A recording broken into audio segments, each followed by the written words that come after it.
we come together uh, and yet another time to celebrate White Lotus Day. It's the day after, actually. I know all of you have probably participated in local and your own lodge gatherings for White Lotus Day, but this International White Lotus Day is an opportunity for us to come together from all over the world. And I like to think that in a small way, we're creating that nucleus of universal brotherhood and sisterhood that is kind of the underlying spirit and principle that our hearts all throb to um, for for all of us all over the world.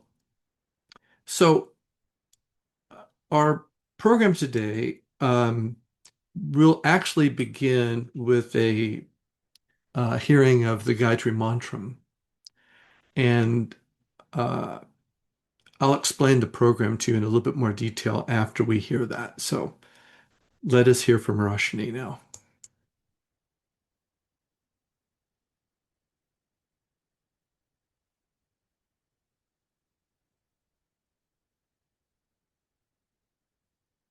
ॐ भूर्भुवः सुवः तत्सवितुर्वरेण्यं भर्गो देवस्य धीमहि धियो यो नः प्रचोदयात् ॐ भूर्भुवः सुवः तत्सवितुर्वरेण्यं भर्गो देवस्य धीमहि धियो यो नः प्रचोदयात् ॐ भूर्भुवः सुवः तत्सवितुर्वरेण्यं भर्गो देवस्य धीमहि धियो यो नः प्रचोदयात् ॐ शान्ति शान्ति शान्तिः।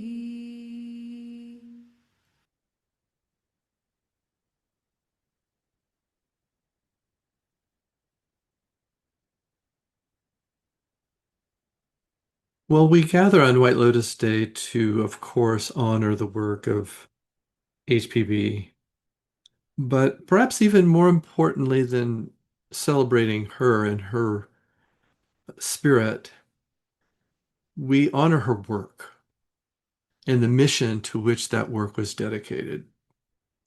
And that work was the work of the Masters of Wisdom. And it has to do with the most sublime of ideals, which is the enlightenment of the human race, which Shankara said these individuals live regenerating the world. They are the parents of mankind.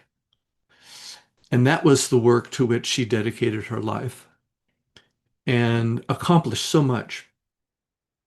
Um, and I think we contribute to that work in small ways. We're humbly devoted and come together as this nucleus, as I mentioned earlier, um, in hopes of making small contributions to this grander work to which HPB dedicated her life. And so, if it be something small, like Krishna said, a leaf, a flower, or a fruit is the devotional contribution to the enlightenment of humanity that we can offer, then that's beautiful. There's something beautiful in every effort to advance this great cause.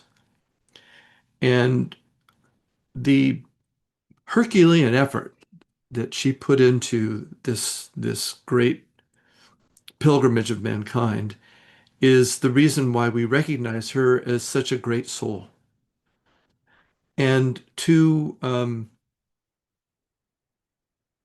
appreciate her further, we're going to spend a good amount of time in our meeting today talking about her primary contribution, which was the secret doctrine. And there'll be a focus upon that in our meeting today. But before we get into that, there's a couple of things we need to do.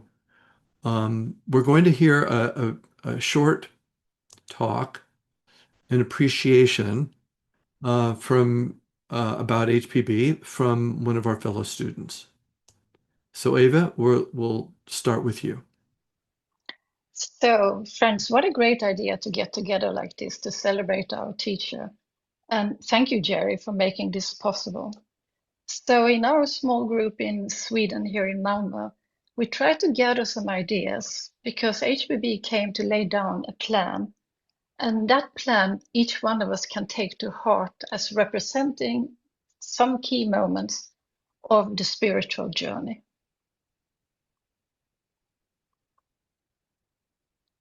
Can we have the next slide? Thank you. So sometimes an image speaks more than 1,000 words.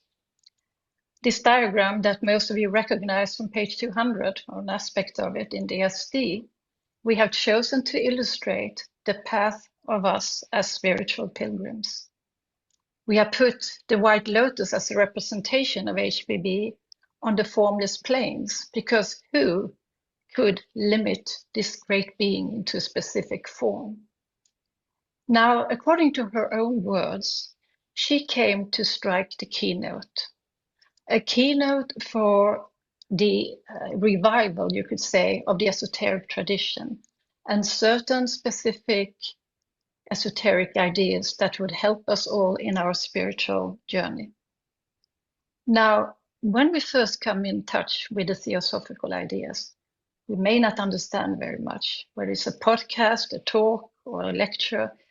We may get lost in the terminology, but there may be something in that keynote that she struck, which is the keynote which lays, you could say, latent in each one of our hearts, the keynote of compassion, the keynote of Kuan Yin, or the keynote of compassion absolute. So when we get in touch with it, we may not understand it at first, but there is some intuitive glimpse, something that gets a spark going in us. And it's something then that starts to activate that keynote within our own heart. And that gives rise to an inspiration and spiritual enthusiasm, if you want. And so we dive into the studying of metaphysics. And studying the metaphysics, as we do with the SD, normally takes some time in studying when we begin to realize that it's actually a methodology. It is a study that awakens the intuition. It is a study that clears the mind of all its debris and purifies it. And so when we have been studying for a while, we feel the need for having a solitude in our lives. We need those moments of meditation to create a sanctum within ourselves, where the mind is not just flickering with everyday activities, but where you can still the mind in order to be able to reflect the ideas more clearly. And then in that process, because meditation, you could say, is the link between our metaphysical studies and then the nitty-gritty of it, practicing ethics in everyday life. And we have heard how ethics are applied metaphysics. And we also know that we cannot be truly leading an ethical life if we don't have a study of metaphysics as a basis. So the interesting thing when we start to practice the study, the meditation, and the ethics in everyday life, we come to a moment of choice. And that moment of choice is beautifully illustrated in the second fragment of The Voice of the Silence, called The Two Paths. And we need to figure out, am I in this journey only for myself alone? Or am I willing to sacrifice the personality and to commit to try and inspire all sentient beings to higher spiritual consciousness? And this is the moment in this commitment that I make to then follow a certain path. And in this following, I may take a pledge. I may commit myself to the Bodhisattva vow, the Kuan Yin pledge, or I may simply take and a vow or pledge to the most highest divine in us all, that I will never rest until everyone sentient being has come beyond the illusion of Maya. And the moment we kind of make that pledge, it starts up at the occult process. It accentuates itself. How do I maintain the devotion when everything in my character is coming up to the surface that are not compatible to compassion? All those things that I need to transform. And in that sense, you could say that maintaining that devotion is the great struggle. And for this, we have the help with the 7 paramitas in the voice of the silence. These are kind of all keynotes to be able to correlate and calibrate to. So step by step, or as we say here in Sweden, the step of a mouse, small, small steps, we start to enlarge our view of compassion so that that force eventually can become an omnidirectional force in all ways and including everyone. And the more we practice this, the more we calibrate to that keynote in our own heart. And then we also realize that in order for it to be a flow in this process, we also need the aspect of sharing. If we don't start to share what we have been given as inspiration, what we have taken part of, it will be stopping the flow. So for the flow to continue flowing, we have to share, however humble that sharing is. Think or point out a way in the voice, however humble and lost among the host, as does the evening star to those who thread a path in darkness. And in this sharing, we in our turn get ready to inspire ourselves even more for this devotional practice. Because when you start to share something, that's the moment you realize how little you really know. So in doing this, this is a process, and it goes on every morning when we wake up. We need to strike that keynote of the heart. We have to let that intuition become an inspirational force. We have to set aside time for study, for meditation, and then we have to go about the nitty-gritty. And we have to, in each moment, you could say, retake the pledge in ourselves so we can maintain that devotion in the omnidirectional power of compassion in order to calibrate. And we would like to conclude with a few words, if you please take the next slide, Jerry. So when we truly listen to what HBB says, we no longer listen to her, because what she speaks of is not only her voice, but the ancient current that flows through all mystics, the current of remembrance, the remembrance of who we truly are and what is our purpose here on earth. So let us calibrate, all of us, together to that current, the very keynote of our own heart, and let our lives be her message. Thank you. And thank you, Eva. As many of you know, HPB invited us, if we so desired, to remember her by sharing 3 passages from 3 different resources that she loved. They had to do with The Light of Asia by Sir Edward Arnold, that told the story of the Buddha, the Bhagavad Gita, and the Voice of the Silence. So to give us those passages that she asked for, we've asked Shobha to read them out for us. And we will begin with The Light of Asia. Oh, ye you suffer. I know ye suffer from yourselves. None else compels.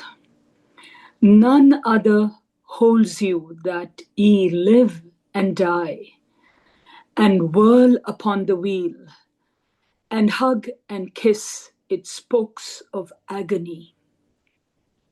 its tire of tears, its nave of nothingness.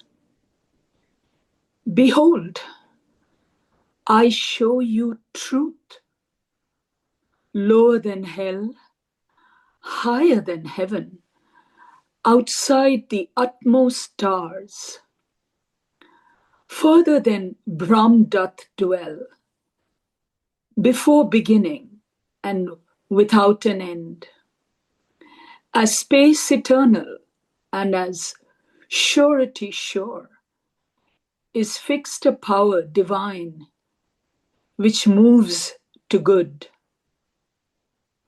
Only its laws endure. The Light of Asia.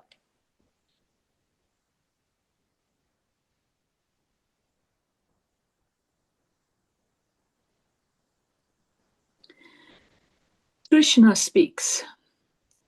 As a man throweth away old garments and putteth on new, even so the dweller in the body, having quitted its old mortal frames, entereth into others which are new.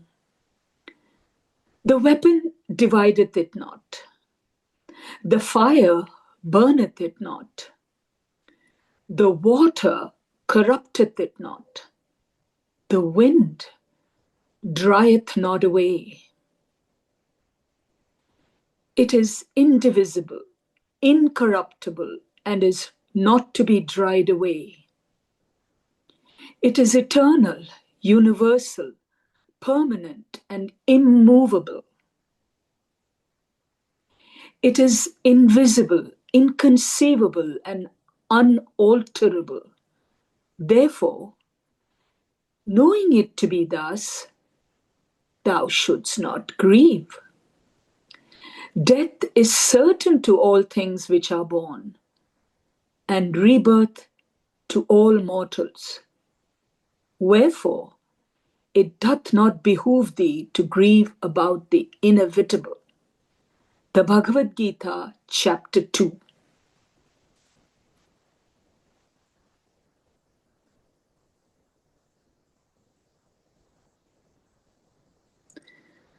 Alas, alas, that all men should possess alaya, be one with the great soul, and that possessing it, alaya, should so little avail them. Behold how, like the moon, reflected in the tranquil waves, alaya is reflected by the small and by the great, is mirrored in the tiniest atoms, yet fails to reach the heart of all. Alas, that so few men should profit by the gift, the priceless boon of learning truth, the right perception of existing things, the knowledge of the non-existent. Said the pupil, O teacher, what shall I do to reach to wisdom? O wise one, what to gain perfection? Search for the paths. But, O Lanu, be of clean heart before thou startest on thy journey. Before thou takest thy first step, learn to discern the real from the false, the ever fleeting from the everlasting. Learn above all to separate head learning from soul wisdom, the I from the heart doctrine. Thank you.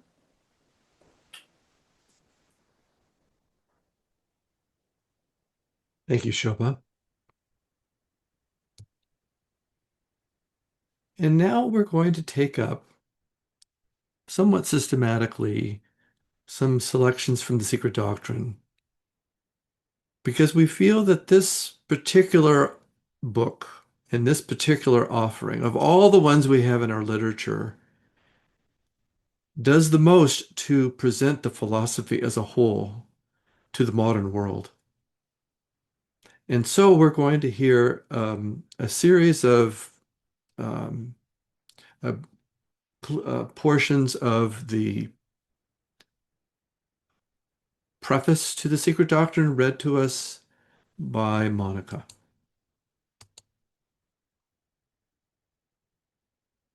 Oh, excuse me. Before we do that, I wanted to share with you this passage from George William Russell. And Steve, if you would be so kind to read this. From George William Russell, also known as A.E. You dismiss H.P. Blavatsky rather too easily as hocus pocus. Nobody ever affected the thought of so many able men and women by hocus pocus. The real source of her influence is to be found in The Secret Doctrine, a book on the religions of the world, suggesting or disclosing an underlying unity between all great religions. It was a book which Maeterlinck said contained the most grandiose cosmogony in the world. And if you read it merely as a romantic compilation, it is one of the most exciting and stimulating books written for the last 100 years. It is paying a poor compliment to men like Yeats, Maeterlinck, and others, to men like Sir William Crookes, the greatest chemist of modern times, who was a member of her society, to Carter Blake, FRS, the anthropologist and the scholars and scientists in many countries who read H.P. Blavatsky's books, to assume that they were attracted by hocus pocus. If you are ever in the National Library, Kildare Street, and have a couple of hours to spare, you might dip into the proem to The Secret Doctrine, and you will understand the secret of the influence of that extraordinary woman on her contemporaries. Thank you. Okay, now for some portions of the preface by Monica.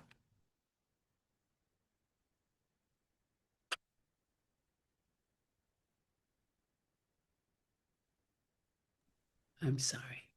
The author, the writer rather, feels it necessary to apologize for the long delay which has occurred in the appearance of this work. It has been occasioned by ill health and the magnitude of the undertaking. Even the 2 volumes now issued do not complete the scheme, and these do not treat exhaustively of the subjects dealt with in them. The author does not feel it necessary to ask the indulgence of her readers and critics for the many defects of literary style and the imperfect English which may be found in these pages. She is a foreigner, and her knowledge of the language was acquired late in life. The English tongue is employed because it offers the most widely diffused medium for conveying the truths which it had become her duty to place before the world. These truths are in no sense put forward as a revelation, nor does the author claim the position of a revealer of mystic lore, now made public for the first time in the world's history. For what is contained in this work is to be found scattered throughout thousands of volumes, embodying the scriptures of the great Asiatic and early European religions, hidden under glyph and symbol and hitherto left unnoticed because of this veil. What is now attempted is to gather the oldest tenets together and to make of them one harmonious and unbroken whole. The sole advantage which the writer has over her predecessors is that she need not resort to personal speculations and theories, for this work is a partial statement of what she herself has been taught by more advanced students, supplemented in a few details only by the results of her own study and observation. But it is perhaps desirable to state unequivocally that the teachings, however fragmentary and incomplete, contained in these volumes belong neither to the Hindu, the Zoroastrian, the Chaldean, nor the Egyptian religion, neither to Buddhism, Islam, Judaism, nor Christianity exclusively. The secret doctrine is the essence of all these. Sprung from it in their origins, the various religious schemes are now made to merge back into their original element, out of which every mystery and dogma has grown, developed, and become materialized. It is more than probable that the book will be regarded by a large section of the public as a romance of the wildest kind. For who has ever even heard of the Book of Zion? The writer, therefore, is fully prepared to take all the responsibility for what is contained in this work, and even to face the charge of having invented the whole of it. That it has many shortcomings, she is fully aware. All that she claims for it is that, romantic as it may seem to many, its logical coherence and consistency entitle this new Genesis to rank at any rate on a level with the working hypothesis, so freely accepted by modern science. Further, it claims consideration not by reason of any appeal to dogmatic authority, but because it closely adheres to nature and follows the laws of uniformity and analogy. The aim of this work may be thus stated: to show that nature is not a fortuitous concurrence of atoms, and to assign to man his rightful place in the scheme of the universe, to rescue from degradation the archaic truths which are the basis of all religions, and to uncover, to some extent, the fundamental unity from which they all spring. Finally, to show that the occult side of nature has never been approached by the science of modern civilization. If this is in any degree accomplished, the writer is content. It is written in the service of humanity and by humanity and the future generations. It must be judged. Its author recognizes no inferior court of appeal. Abuse, she is accustomed to. Calumny, she is daily acquainted with. At slander, she smiles in silent contempt. De minimi non curat lex. The law does not concern itself with trivialities. From the preface. Thank you, Monica. As a correlation, if you remember in the 4th chapter of the Bhagavad Gita, Krishna says, "This exhaustless doctrine of yoga I formerly taught unto Vivishvat. Vivishvat communicated it to Manu, and Manu made it known unto Ishvaku. And being thus transmitted from one unto another, it was studied by the Raja Rishis, until at length, in the course of time, the mighty art was lost. O harasser of thy foes! It is even the same exhaustless, eternal, secret doctrine I have this day communicated unto thee, because thou art my devotee and my friend." So now we'll hear some abbreviated passages concerning the 3 fundamental propositions of the secret doctrine, given to us by Steve. The 3 fundamental propositions. The secret doctrine establishes 3 fundamental propositions. A, an omnipresent, eternal, boundless, and immutable principle on which all speculation is impossible, since it transcends the power of human conception and could only be dwarfed by any human expression or similitude. It is beyond the range of speech and thought. In the words of Mandukya Upanishad, unthinkable and unspeakable. B, the eternity of the universe in total, as a boundless plane, periodically the playground of numberless universes, incessantly manifesting and disappearing, called the manifesting stars and the sparks of eternity.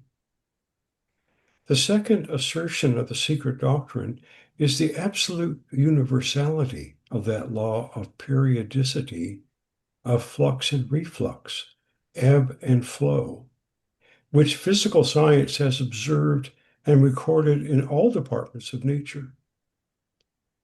An alternation such as that of day and night, life and death, sleeping and waking, is a fact so common, so perfectly universal, and without exception, that it is easy to comprehend that in it we see one of the absolutely fundamental laws of the universe.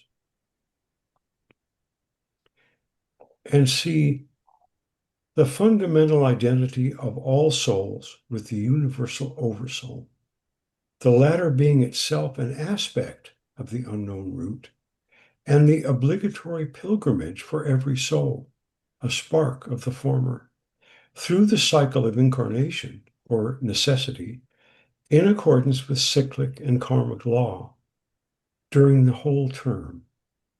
In other words, no purely spiritual buddhi, divine soul, can have an independent conscious existence before the spark which issued from the pure essence of the universal sixth principle, or the oversoul, has A, passed through every elemental form of the phenomenal world of that Manvantara, and B, acquired individuality, first by natural impulse and then by self-induced and self-devised efforts, checked by its karma, thus ascending through all the categories of intelligence.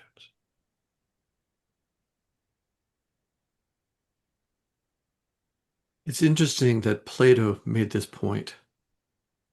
Every man should expend his chief thought and attention to the consideration of his first principles. Are they or are they not rightly laid down? And when he has sifted them, all the rest will follow. Mm. And now we'll hear from Susan some passages from the 6 items of cosmogony, which summarize the first book of the Secret Doctrine.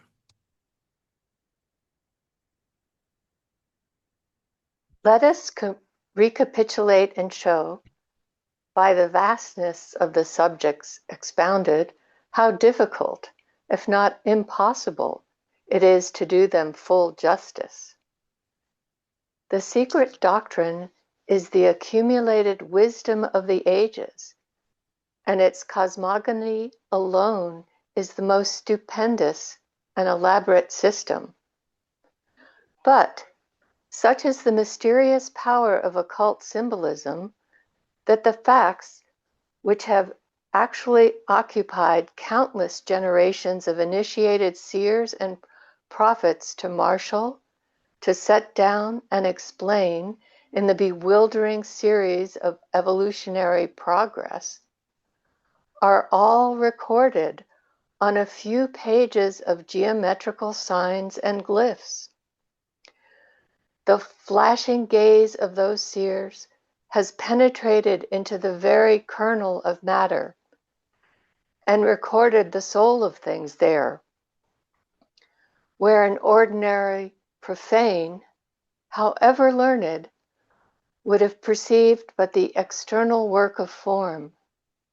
It is useless to say that the system in question is no fancy of one or several isolated individuals, that it is the uninterrupted record covering thousands of generations of seers whose respective experiences were made to test and verify the traditions passed orally by one early race to another of the teachings of higher and exalted beings who watched over the childhood of humanity. The fundamental law in that system, the central point from which all emerged, around and toward which all gravitates, and upon which is hung the philosophy of the rest, is the one homogeneous divine substance principle, the one radical cause. The universe is the periodical manifestation of this unknown absolute essence. To call it essence, however, is to sin against the very spirit of the philosophy. For though the noun may be derived in this case from the verb esse, to be, yet it cannot be identified with a being of any kind that can be conceived by human intellect. It is best described as neither spirit nor matter, but both. The universe is called, with everything in it, Maya, because all is temporary therein. From the ephemeral life of a firefly to that of the sun. Compared to the eternal immutability of the one and the changelessness of that principle, the universe, with its evanescent, ever-changing forms, must be necessarily, in the mind of a philosopher, no better than a will o' the wisp. Yet, the universe is real enough to the conscious beings in it, which are as unreal as it is itself.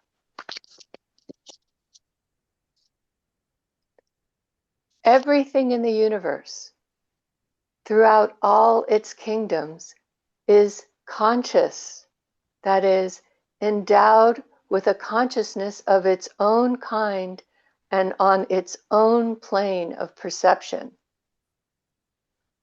We men must remember that because we do not perceive any signs which we can recognize of consciousness, say, in stones, we have no right to say that no consciousness exists there. There is no such thing as either dead or blind matter, as there is no blind or unconscious law. The universe is worked and guided from within, outwards. As above, so it is below. As in heaven, so on earth. And man, the microcosm and miniature copy of the macrocosm, is the living witness to this universal law and to the mode of its action. We see that every external motion, act, gesture, whether voluntary or mechanical, organic or mental, is produced and preceded by internal feeling or emotion, will or volition, and thought or mind. Thank you very much. As a correlation, the voice of the silence says to us, the seeds of wisdom cannot sprout and grow in airless space. To live and reap experience, the mind needs breadth and depth and points to draw it towards the diamond soul. Seek not those points in Maya's realm, but soar beyond illusions. Search the eternal in the changeless Sat, mistrusting fancy's false suggestions. So we'll take a little musical interlude and listen to a song whose title is It's Never Too Late. which might resonate to some of us that are over 70. And this is performed by Tommy Emmanuel from Australia.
We asked students from all over the world to offer some of their favorite passages from the Secret Doctrine. And we're going to call them jewels of wisdom. And we've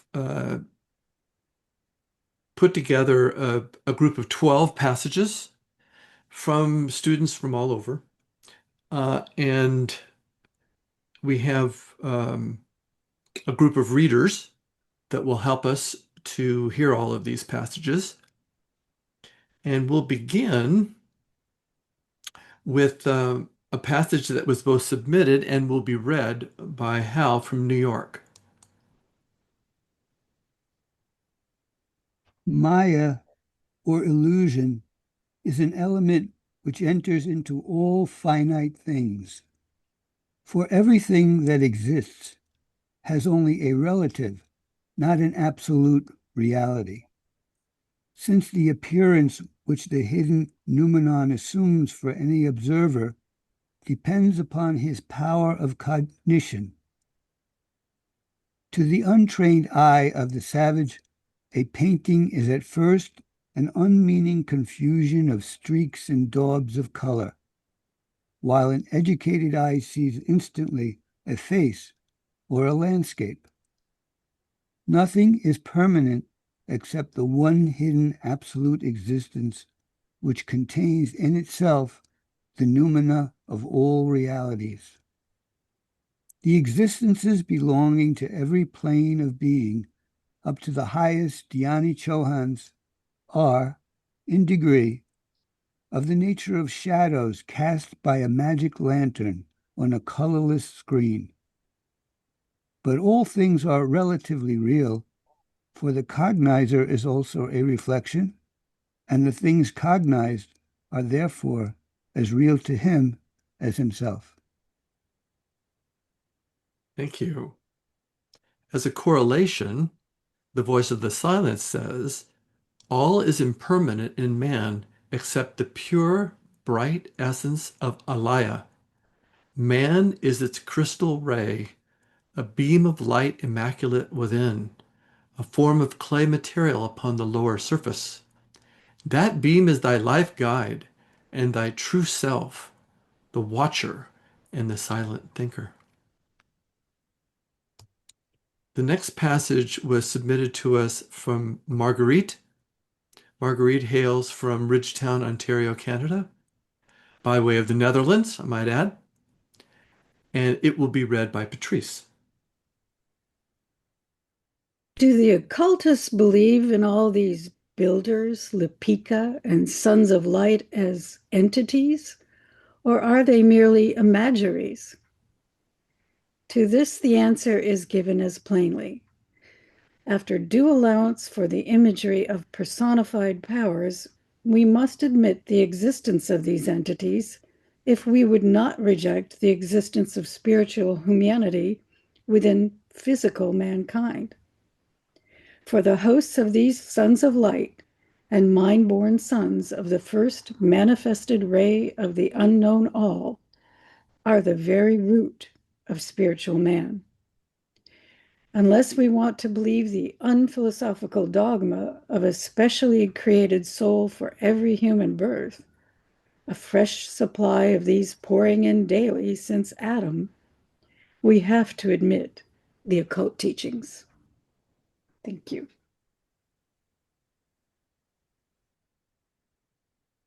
A correlation from the voice says, the light of the one master, the one unfading golden light of spirit, shoots its effulgent beams on the disciple from the very first. Its rays thread through the thick, dark clouds of matter. Our next contribution comes from Dominique, who hails from Paris, France, of course, and will be given to us by Monica. In the Catechism, the master is made to ask the pupil, lift thy head, O Lanu. Dost thou see one or countless lights above thee burning in the dark midnight sky? I sense one flame, O Gurudeva. I see countless undetached sparks shining in it. Thou sayest well, and now look around and into thyself. That light which burns inside thee, dost thou feel it different in any wise from the light that shines in thy brother men? It is in no way different, though the prisoner is held in bondage by karma, and though its outer garments delude the ignorant into saying, thy soul and my soul, from the secret doctrine. Correlation from the voice says, so shalt thou be in full accord with all that lives. Bear love to men as though they were thy brother pupils, disciples of one teacher, the sons of one sweet mother. Our next offering comes from our friend Pierre and will be read by Shobha. Lead the life necessary for the acquisition of such knowledge and powers and wisdom will come to you naturally. Whenever you are able to attune your consciousness to any of the 7 chords of universal consciousness, those chords that run along the sounding board of cosmos, vibrating from one eternity to another. When you have studied thoroughly the music of the spheres, then only will you become quite free to share your knowledge with those with whom it is safe to do so. Meanwhile, be prudent. Do not give out the great truths that are the inheritance of the future races to our present generation. Do not attempt to unveil the secret of being and non-being to those unable to see the hidden meaning of Apollo's heptachord, the lyre of the radiant god in each of the 7 strings of which dwelleth the spirit, soul, and astral body of the cosmos, whose shell only has now fallen into the hands of modern science. Be prudent, we say, prudent and wise, and above all, take care what those who learn from you believe in, lest by deceiving themselves, they deceive others. For such is the fate of every truth with which men are as yet unfamiliar. Let rather the planetary chains and other super and subcosmic mysteries remain a dreamland for those who can neither see nor yet believe that others can. Secret Doctrine, Volume 1, pages 166 to 7. Thank you. Thank you, Shobha.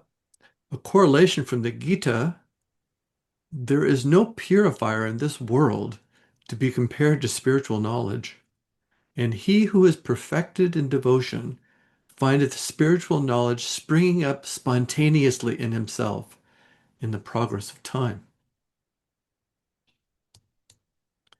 Our next contribution was given to us by Lori.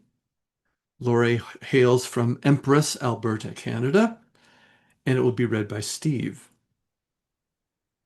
Just as milliards of bright sparks dance on the waters of an ocean above, which one and the same moon is shining, so are evanescent personalities, the elusive envelopes of the immortal monad, ego, twinkle and dance on the waves of Maya. They last and appear as the thousands of sparks produced by the moonbeams, only so long as the queen of the night radiates her luster on the running waters of life, the period of a manvantara, and then they disappear, the beams, symbols of our eternal spiritual egos, alone surviving, re-merged in and being as they were before, one with the mother source. Secret Doctrine, Volume 1, page 237. A correlation from the Gita, which we heard earlier from Shobha, might be, as a man throweth away old garments and putteth on new, even so the dweller in the body, having quitted its mortal frames, entereth into others which are new. This contribution comes from Russ, who hails from Reno, Nevada, and will be read to us by Monica.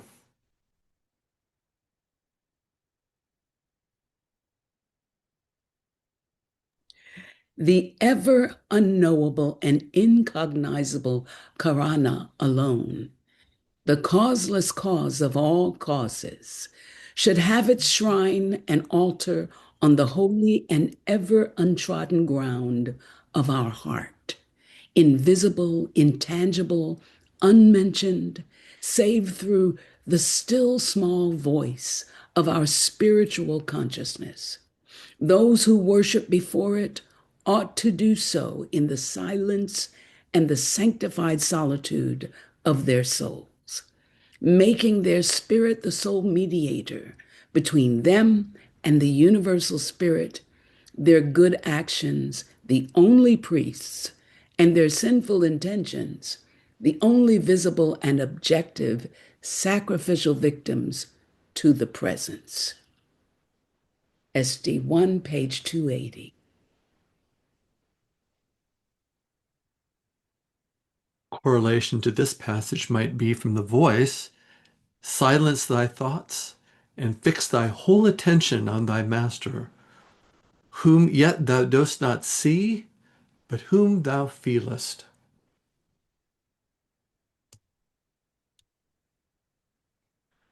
And then a contribution from Laura from Ontario, Canada, that'll be given to us by Shobha. Humanity is the child of cyclic destiny, and not one of its units can escape its unconscious mission or get rid of the burden of its cooperative work with nature. Thus will mankind, race after race, perform its appointed cycle pilgrimage.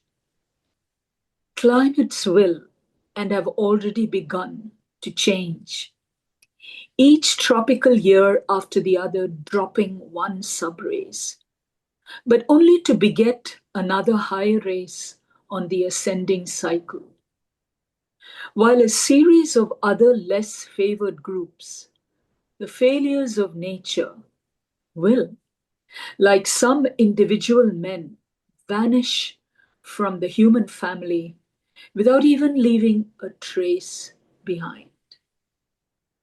Such is the course of nature under the sway of karmic law, of the ever-present and the ever-becoming nature. For in the words of a sage, known only to a few occultists, the present is the child of the past, the future the begotten of the present. And yet, O present moment, knowest thou not that thou hast no parent, nor canst thou have a child? That thou art ever begetting but thyself? Before thou hast even begun to say, I am the progeny of the departed moment, the child of the past, thou hast become that past itself. Before thou utterest the last syllable, behold, thou art no more the present, but verily that future. Thus are the past, the present, and the future, and the ever-living Trinity in one. The Mahamaya of the Absolute is. Secret Doctrine, Volume 1, page 446. Thank you. A correlation might be made with the Gita when Krishna says, among Daityas I am Prahlada, and among computations I am time itself.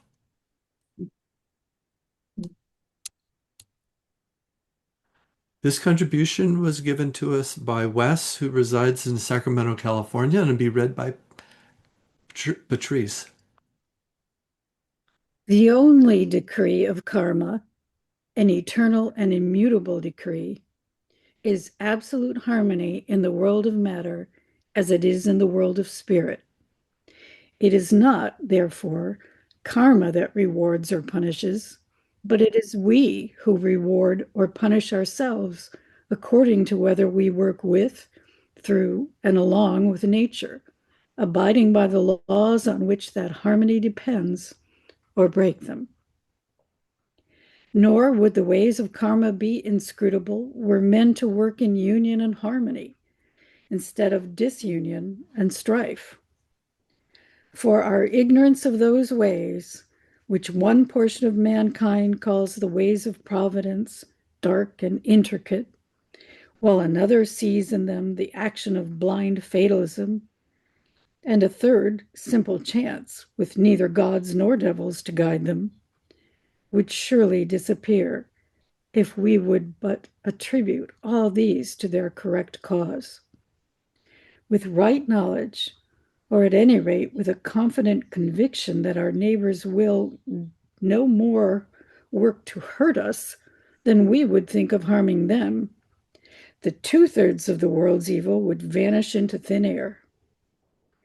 Were no man to hurt his brother, karma nemesis would have neither cause to work for nor weapons to act through. It is the constant presence in our midst of every element of strife and opposition, and the division of races, nations, tribes, societies, and individuals into Cains and Abels, wolves and lambs, that is the chief cause of the ways of providence. Correlation might be from Rabindranath Tagore when he says, goodness is concerned with the happiness of all humanity and for all time. Our next contribution comes from Judy, who resides in Los Osos, California, and she will do the reading herself. What was the religion of the third and fourth races? In the common acceptation of the term, neither the Lemurians nor yet their progeny, the Lemuro-Atlanteans, had any, as they knew no dogma, nor had they to believe on faith. No sooner had the mental eye of man been open to understanding than the third race felt itself one with the ever-present as the ever-to-be unknown and invisible to all, the one universal deity, endowed with divine powers and feeling in himself his inner God.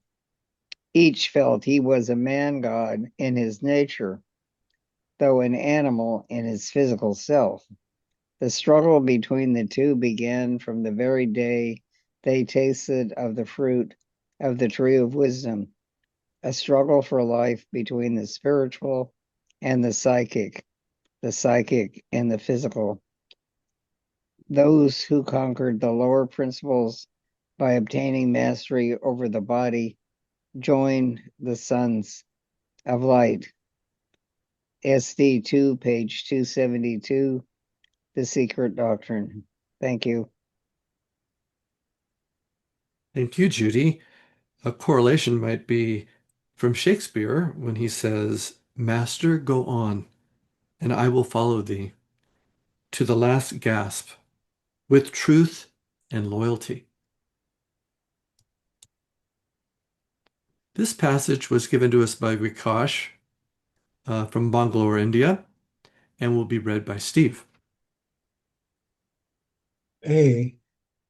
Here, having finished for the time being with our side issues, which, however they may break the flow of the narrative, are necessary for the elucidation of the whole scheme, the reader must return once more to cosmogony. These 7 planes correspond to the 7 states of consciousness in man. It remains with him to attune the 3 higher states in himself to the 3 higher planes in cosmos. But before he can attempt to attune, he must awaken the 3 seats, vehicles, to life and activity. And B, the seed appears and disappears continuously. Here, seed stands for the world germ, viewed by science as material particles in a highly attenuated condition, but in occult physics as spiritual particles, that is, supersensuous matter existing in a state of primeval differentiation. In theogony, every seed is an ethereal organism from which evolves later on a celestial being, a god. Secret Doctrine, Volume 1, page 199 to 201.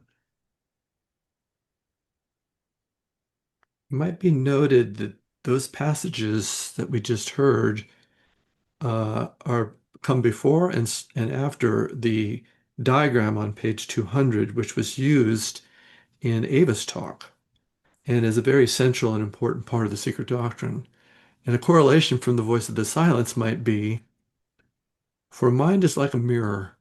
It gathers dust while it reflects. It needs the gentle breezes of soul wisdom to brush away the dust of our illusions. Seek, O beginner, to blend thy mind and soul. This contribution comes from John, who is from Calgary, Alberta, Canada, and will be read by Monica. To some extent, it is admitted that even the esoteric teaching is allegorical. To make the latter comprehensible to the average intelligence requires the use of symbols cast in an intelligible form. Hence, the allegorical and semi-mythical narratives in the exoteric and the only semi-metaphysical and objective representations in the esoteric teachings. For the purely and transcendentally spiritual conceptions are adapted only to the perceptions of those who see without eyes, hear without ears, and sense without organs. Secret Doctrine 2, page 81.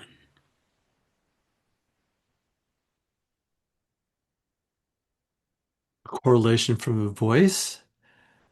When the disciple sees and hears, when he smells and tastes, eyes closed, ears shut, with mouth and nostrils stopped, when the four senses blend and ready are to pass into the fifth, that of the inner touch, then into the stage the fourth he has passed on. And our final selection comes from Ava from Sweden, of course, and will be read by Patrice. The stanzas, therefore, give an abstract formula which can be applied mutatis mutandis to all evolution, to that of our tiny Earth, to that of the chain of planets of which that Earth forms one, to the solar universe to which that chain belongs, and so on, in an ascending scale, till the mind reels and is exhausted in the effort. The poem 1, page 20 to 21. At the beginning of the book, she offers this dedication. This work I dedicate to all true Theosophists in every country and of every race, for they called it forth, and for them it was recorded. So just a couple thoughts here before we open it up to everyone to share their thoughts about White Lotus Day and our coming together today.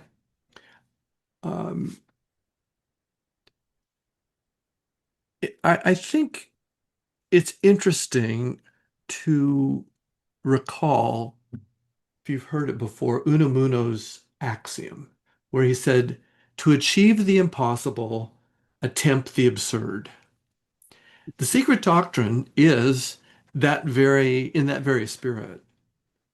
It was set out to do something that was seemingly impossible, which was to bring back before the consciousness and attention of mankind the Sanatana Dharma, the eternal religion, the Gupta Vidya, the Atma Vidya, which, as Krishna mentioned earlier when we were reading passages from the fourth chapter, was over time lost to the consciousness of men for many deleterious reasons. The modern theosophical movement has been an attempt to bring back before the consciousness of mankind the parent doctrine. And the Secret Doctrine is a book about the Sanatana Dharma. It is not it itself. It's a ladder to it. And I know that many of us who have been reading and studying the secret doctrine um, find it exceedingly difficult, overwhelming, or maybe even have found that it was difficult to relate to it at all. And I want to say a word or two about that to all of you, because I find myself in that same position too. It's been over my head. It's been too difficult. It's been a stretch. But I think it's important to remember that anything important to achieve in life is difficult. If you want to be good at playing the piano, it's going to take a lot of work. It's going to be hard. If you want to become excellent in your field of science or of the arts, it's going to be challenging to you, and you're going to need to stretch. The secret doctrine is written in a manner to push you. The current state of our consciousness for the vast majority of mankind is stuck in name and form. We are stuck in a condition of separateness, which has caused so much grief, so much suffering. To break out of that, we need to be pushed. And hence we have to push ourselves. The secret doctrine is not written for the lazy of mind. That being said, it is exceedingly difficult. I understand. But let's consider this. Maybe it's not the secret doctrine. Maybe it isn't the ideas of the secret doctrine that are hard and difficult. Maybe it's all the things within ourselves, all the constructs of our own thoughts that are blocking what really is commonsensical and natural. Like the second fundamental, that everything works in cycles. Is there any refuting that fact? Is there any corner of the universe, any atom, any molecule that isn't part of a cycle? So maybe the opposite is true. Maybe the secret doctrine is incredibly simple, and hence why it is so difficult for us, because we are all filled up with a lot of false ideas, a lot of confusing notions of what's real, confusing notions of who we think we are. And as those things get set aside and clarified and dissolved, maybe perhaps, then the ideas of the secret doctrine become more obvious to us, more simple, if you will. I think another suggestion to be made is find within the secret doctrine these jewels of wisdom, things that speak to you. It isn't necessary to understand all of it. When you listen to a piece of music, it isn't the whole of it altogether that you recall. You recall a melody line. You recall the feeling that it creates when you listen to it.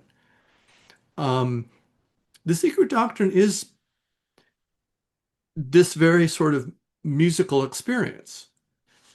If you can find something that speaks to you, then latch onto it. Read it out loud to yourself. It is a very good thing that we're doing today is to bring voice to these words. There's a power in language. There's a power in sound. We all know that. So find passages in Secret Doctrine and read them out loud quietly in your room to yourself. The stanzas of Zion, in particularly, have immense power to them.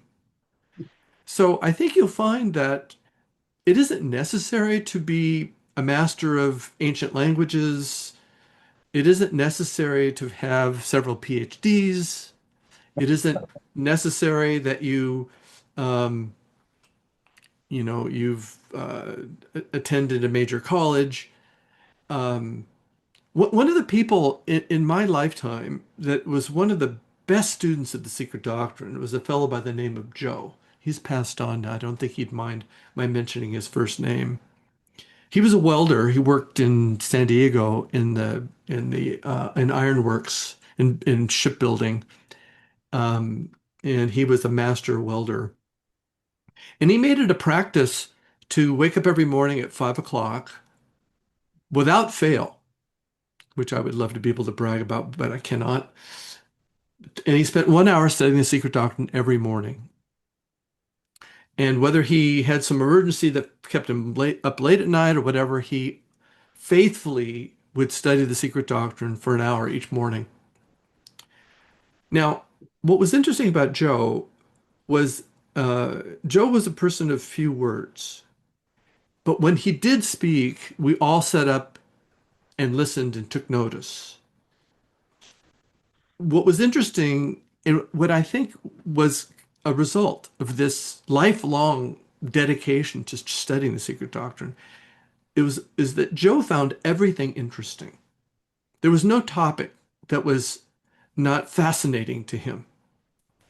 Furthermore, Joe had this ability to connect deep philosophical, universal ideas and principles to just about everything in life. He would often find a cartoon strip, for example, that would elucidate some incredibly profound idea in the secret doctrine. So it became clear to my young mind when I met him, I was 19, that the secret doctrine had this alchemical capacity to connect and unify. So I think that, you hear Christians say that the story of Jesus was the greatest story ever told. Well, yes, it is a great story. And any of the great teachers' stories are great stories. But actually, the greatest story ever told is the story of cosmogenesis, the story of anthropogenesis. These are the greatest stories ever told. And these are our own stories. This is the story about us and life as we know it. So we have a new edition of The Secret Doctrine that's come out that Theosophy Company has published that is clean of many of the mistakes that were actually known in HPB's time. Um, Many of the footnotes, an exceedingly large number of the footnotes, had incorrect and transposed numbers to the pages, incorrect references to the books, and all these little slight errors that wouldn't bother us as students of Theosophy basically turned many academics and many people from the intelligentsia against the secret doctrine because it had all of these, you might say, editorial mistakes in it. Painstakingly, over many years, hours and hours and hours of work, and now with the benefit of the internet, where we could check and verify these things, those problems have been corrected. And there's an effort by many of us who are devoted to Theosophy to try and make another effort to get the secret doctrine into the consciousness of the modern mind. And we're hoping that we can make a renewed effort to do that. And that was one of the reasons why we wanted to focus on that on White Lotus Day and dedicate that work to our friend and teacher, H.P. Blavatsky.